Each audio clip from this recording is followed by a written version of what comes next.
السلام علیکم ورحمۃ اللہ وبرکاتہ۔ پیارے دوستو، عشرہ ذی الحجہ کے فضائل۔ نمبر 1، قرآن مجید میں اللہ تعالیٰ نے ان 10 راتوں کی قسم کھائی ہے۔ نمبر 2، رسول اللہ صلی اللہ علیہ وسلم نے ان 10 دنوں کو دنیا کے بہترین دن قرار دیا ہے۔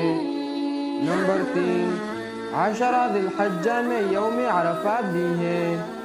نمبر 4، عشرہ ذی الحجہ میں قربانی کا دن بھی شامل ہے۔